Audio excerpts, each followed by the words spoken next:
Vote দিয়ে কেমন লাগছে স্যার? মহা আনন্দের দিন, মহা আনন্দের দিন। আজকে নতুন বাংলাদেশের জন্মদিন। এটা ঈদের মতো মহা ঈদ, এটা মহা ঈদের মতো সুন্দর সুষ্ঠু হচ্ছে কিনা? খুবই সুন্দর, খুবই সুন্দর। এ পর্যন্ত fantastic. We have a big future coming up. We are just creating new Bangladesh, Bangladesh 2.0.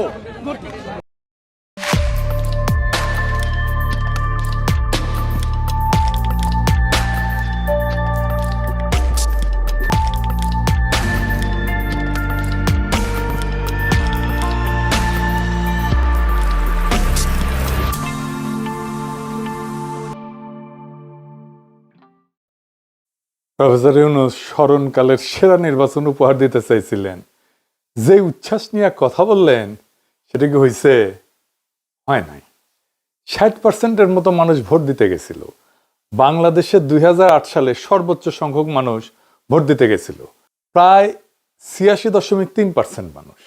1991 সালের এরশাদের পতনের পর প্রথম নির্বাচনে ভোটারের উপস্থিতি ছিল প্রায় 55.4%। 96 সালে ভোটার উপস্থিতি 75.6%। 2001 সালে 74.9%। মানে প্রত্যেক টার্মে বেশি বেশি মানুষ ভোট কেন্দ্রে যাচ্ছিল। এবার কেন কম গেল? এটা গবেষকরা খুঁজে বের করবে। তবে দীর্ঘদিন স্বৈরাচারী শাসনে থাকলে ভোটারদের পলিটিক্যাল এফিকেসির বোধ, মানে রাজনৈতিক কার্যকারিতার বোধ, এটা ক্ষয় হয়ে যায়। মানুষ মনে করে আমার ভোটে কিছু বদলাবে না। এটা একটা কারণ হইতে পারে। 1991 তাই হয়েছিল। দ্বিতীয়ত, ভোট দিলে বদলাবে এই বিশ্বাসটা পোক্ত ছিল না জনগণের মধ্যে। ভোটার বাড়লে জামাতের সুবিধা হইতো, সেটা হয় নাই। যাই হোক, প্রফেসর ইউনূস যে এত উৎসাহ নিয়ে বললেন নতুন বাংলাদেশ তৈরি হইতেছে, সেটা কি আসলে হইতেছে? এটাই কি আধুনিক ছেলের মতো আধুনিক বাংলাদেশ? আমাদের হিরেনমার তো কপালটাই খুলে গেল। হিরো, হিরো, একদম হিরো। যেমন উঁচা লম্বা তেমনি গায়ের রং, ইঞ্জিনিয়ারিং পাস, আবার আমেরিকা থেকে ট্যালেন্ট পুলে MBA করে এসেছে। বলে বিদেশে থাকলে এই দেশে সেবা করবে কিভাবে, একটা দায়িত্ব আছে না। আধুনিক ছেলে, ছেলে 99% ভালো, শুধুমাত্র ওই নাইট ক্লাবে যায় আর কি। মাঝে মধ্যে আধুনিক ছেলে তো। শুনেছেন, 99% ভালো হয়েছে স্যার। শুধু একটু প্রশাসন দু একটা সিটে ইধার কামাল উধার আর উধার কামাল ইধার করিছে। বই রেজাল্টের সিটে খালি কাটাছেড়া করিছে মাঝে মাঝে। এটা খারাপ ছাত্ররা এরকম করেই আর কি। ময়মনসিংহ 11 স্বতন্ত্র প্রার্থী কি বলতেছে যে এর চেয়ে খারাপ নির্বাচন নাকি হয় নাই, শুনেন। আমাদের উপর নির্বাচন করছে এটা আসলে একটা রোল মডেল। এরকমই নির্বাচন আওয়ামী লীগের বলা হয় নাই। আওয়ামী লীগকে হার পেয়েছে। আজকে বাংলাদেশের যে কোনো সময় এর চেয়ে খারাপ নির্বাচন আমার মনে হয় আর হয়নি। সকালে 100 লাঠি নিয়ে আমার দৌড়াইছে, ওরা আমার মারছে। আচ্ছা, এবার বিএনপির বিদ্রোহী প্রার্থী স্বতন্ত্র হইয়া নির্বাচন করছে বহিষ্কৃত বিএনপি থেকে। সে কি বলতেছে রুমিন ফারহানা, এটা শুনেন। আসল বিএনপি যথেষ্ট কারচুপির চেষ্টা করেছে। বিএনপির লোকাল লিডাররা মানুষকে ঘরে ঘরে গিয়ে ভয় দেখিয়েছে। বিএনপির লোকাল লিডাররা রাতে গিয়ে টাকা বিলি করেছে। বিএনপির লোকাল লিডাররা ভোট রিমোট সেন্টারগুলো, ধামাউড়া, ওরাইলের, ধামাউড়া, ধোবাজাই, ওগুলোতে গিয়ে ভোট ছাপিয়েছে, রিড করেছে এবং তারা ফলাফল বিভিন্ন কেন্দ্রে আটকে রেখেছে। গতকালকে রাতে উচালিয়া পাড়ায় রাত 10:30 পর্যন্ত আমি কেন্দ্রের ভিতরে ঢুকে 5 বারের মতো ফল গণনা করতে বাধ্য করেছি এবং দেখা গেছে এতগুলো ভুয়া ভোট, ভুয়া ব্যালট পেপারে তারা খেজুর গাছ মার্কায় দিয়ে এসছে। এবং তখন আমাকে তারা মারতে গিয়েছিল বিএনপির লোকজন। সেনাবাহিনী গিয়ে পরিস্থিতি নিয়ন্ত্রণে আনে। প্রশাসন অসম্ভব রকম বায়াসড ছিল আমাদের প্রতি। পদে পদে তারা থামানোর চেষ্টা করেছে, হেনস্থা করার চেষ্টা করেছে। ইভেন প্রশাসন আগের দিন, ভোটের আগের দিন চেয়ারম্যানদের ডেকে নিয়ে গিয়ে বলেছে যে আপনারা তো আমাদের লোক, আপনারা বুঝে ভোট দিয়ে। সো এরকম দুষ্টামি প্রশাসন করেছে। এবং আমি বলবো যে এই যে পলিটিশিয়ানদের তাচ্ছিল্য করা, এটা হচ্ছে গত 15 বছরের সংস্কৃতি। কারণ প্রশাসনের উপর নির্ভর করে গত 15 বছর সরকার চলেছে।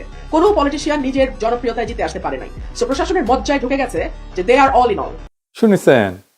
এবার দেখেন এনসিপির আক্তার কি বলে। মানে আক্তারের ওইখানে এনসিপি নেতা কর্মীদের মাইরা শেষ করে দিচ্ছে, শোনেন। যা করছে তার দায়ভার তারেক রহমানকে নিতে হবে। আমার এখানে যে কয়েকজন মানুষের বাড়িঘর ভেঙে দেওয়া হয়েছে, যতগুলো স্বর্ণরঙ্কার টাকা পয়সা লুট করা হয়েছে, যতজন মানুষের মাথা ফাটানো হয়েছে, মোটরসাইকেল করে ভেঙে দেওয়া হয়েছে, হারা গেছে আমার পার্টি অফিসটা তারা ভেঙে দিয়েছে। এটাই হচ্ছে বিএনপির, তারা ক্ষমতায় পাওয়ার মানে মাত্রই, মানে এখনো পর্যন্ত তারা শপথ নেয় নাই, শপথ নেওয়ার আগেই তারা এইসব শুরু করে দিয়েছে।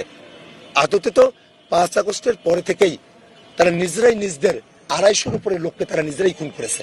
অন্য দলের লোককে খুন করতে তাদের ভাববে না। যে কোনো সময় তারা আমার আসনের মানুষকে মেরে ফেলতে পারে, যে কোনো সময় তারা আমাকে মেরে ফেলতে পারে। এই ধরনের পরিস্থিতি তারা তৈরি করে রেখেছে। আমি ভয় পাই না, জানের মায়া আমি করি না। শুনেছেন, নেতা কর্মীদের পেটানো হইতেছে, বাড়িঘর ভেঙে দেওয়া হইতেছে, লুটপাট করা হইতেছে।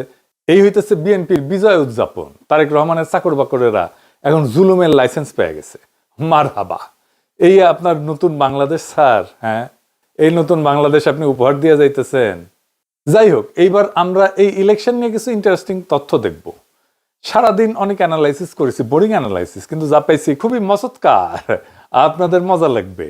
আপনারা নিজেই প্রশ্ন করবেন, জামাত এনসিপি আসলে হারছে না জিতছে, না আসলেই বিএনপির। আসেন সে আলাপটা করি। জামাত সবচেয়ে বেশি কত পার্সেন্ট ভোট পাইছিল জানেন? 12%, তাও বিএনপির সাথে জোট কইরা। এবার কত পাইছে জানেন? মানে সব আসন মিলা, জামাত এবং এনসিপি মিলা 35%। 1991 খালেদা জিয়া 31% ভোট পেয়ে সরকার গঠন করেছিল। 96 সালে হাসিনা 37% ভোট পেয়ে সরকার গঠন করেছিল। আর 2001 সালে বিএনপি 40% ভোট পেয়ে সরকার গঠন করেছিল। 35% ভোট কি কম? তাইলে কি পরিমাণে ভোট পাইছে জামাত এনসিপি চিন্তা করছেন?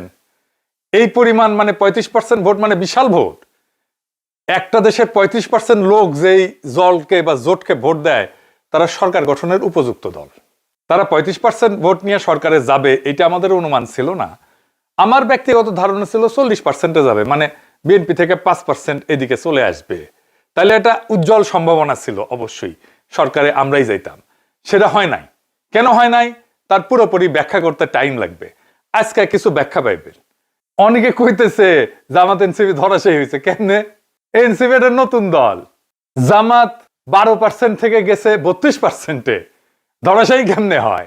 আচ্ছা, বিএনপি কত পার্সেন্ট ভোট পেয়েছে জানেন? 49%। এই 49%-এর মধ্যে সরাসরি মাঠে ভোটের টাইমে কারচুপি করছে বিএনপি। এর ভোট টাইনে নিছে, ইঞ্জিনিয়ারিং করছে, ইধার কামাল উধার নিছে, ওগুলো বাদই দিলাম।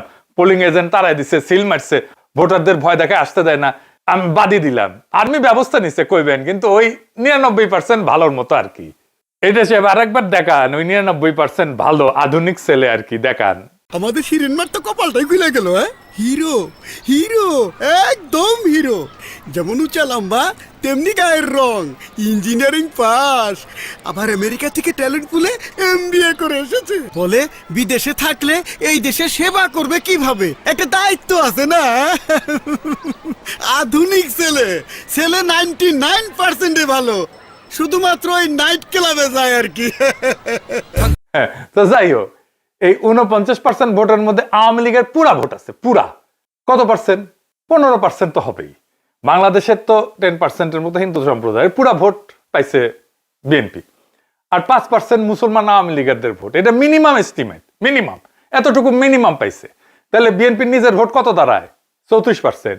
বিএনপি যে কলার দেখাইতেছে, রোয়াব দেখাইতেছে, ভাবেই আমগিয়া ভোট তো ওদের আমাদের যেতে কম। সরকারে থাকলে আরো কমবি, ন্যাচারাল, যা শুরু করছে সরকার যাওয়ার আগেই। আর আমাদের বাড়বি। বিএনপি যে নিজের ভোট রক্ষা করতে পারে নাই, সেটা আমরা পরে দেখব।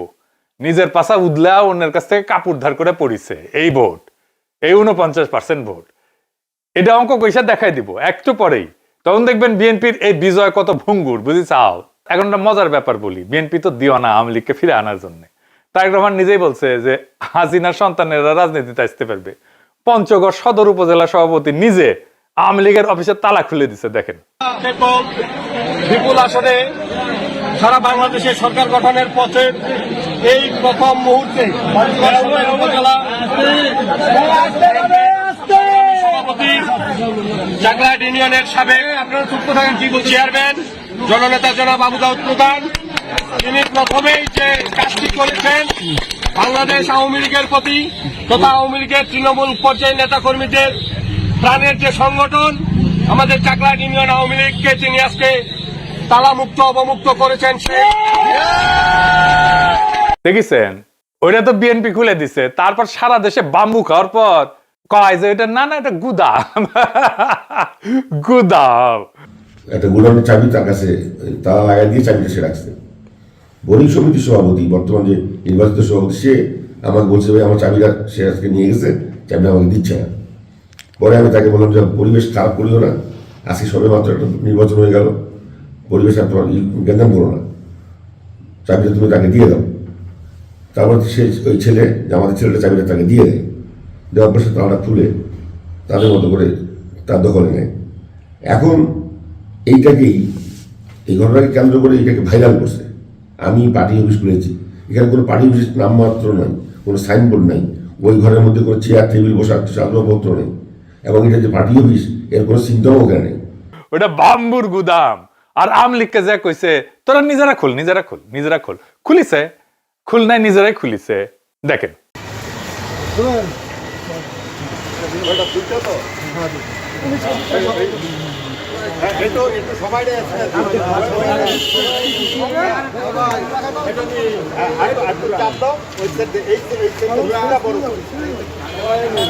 দেখেছেন, এখন পর্যন্ত তো আইনত আওয়ামী লীগের কার্যক্রম নিষিদ্ধ। বিএনপি শপথ নিয়ে সে আইন ডিক্রি দিয়ে বাতিল করুক, তারপরে খুলুক। এখন তো কার্যক্রম চালানো নিষিদ্ধ। প্রফেসর ইউনূস তো এখনো সরকারে আছে, ক্ষমতা আছে। প্রফেসর ইউনূসের সরকার কিছু করছে? করে নাই। নিজের আইন ভাঙছে, নিজে কিছু করে না। প্রফেসর ইউনূসের সরকারের মিশন ছিল বিএনপির লেসপেন্সারি করে যাওয়া, সেটাই করিছে। আপনার কি মনে হয় বিএনপি আওয়ামী লীগকে ফিরে আনবে? ফিরে আনলে তো ওই যে 15% আওয়ামী লীগে ফিরে যাবে যেটা পাইছে বিএনপি। আওয়ামী লীগে ইলেকশনে অংশ নিলে বিএনপি হারতো, 100% হারতো। কারণ বিএনপি তখন এই 34% ভোট পাইতো, 49% ভোট পাইতো না, আমাদের সাথে কম পাইতো। তাইলে আওয়ামী লীগের ভোটে এই ব্যবধান তৈরি হয়েছে জামাত এনসিপির সাথে। বিএনপি কিন্তু ভোট বাড়ে নাই এক ফোটাও। বিএনপির এটাই ছিল ভোট, এরকমই ছিল ভোট আগেও। ওইখানে আটকায় আছে, আমাদের ভোট পাইছে বিপুল পরিমাণে। আওয়ামী লীগ না ভোট দিতে পারলে এই ভোট যে বিএনপির বাক্সে যাবে সেটা কি আমরা জানতাম না? জানতাম। যাই নাই, আমরা আওয়ামী লীগকে নির্বাচন করতে দিতে চাই নাই, আগামীতেও করতে দিব না ইনশাল্লাহ। কারণ আমরা চাই না আওয়ামী লীগ স্বনামে বেনামে কোনো নামে ফিরে আসুক। বিএনপি তার ভোট পাক আর না পাক। এখন আপনি জিগাইতে পারেন আপনি কেমনে জানলেন আওয়ামী লীগের ভোট বিএনপি পেয়েছে?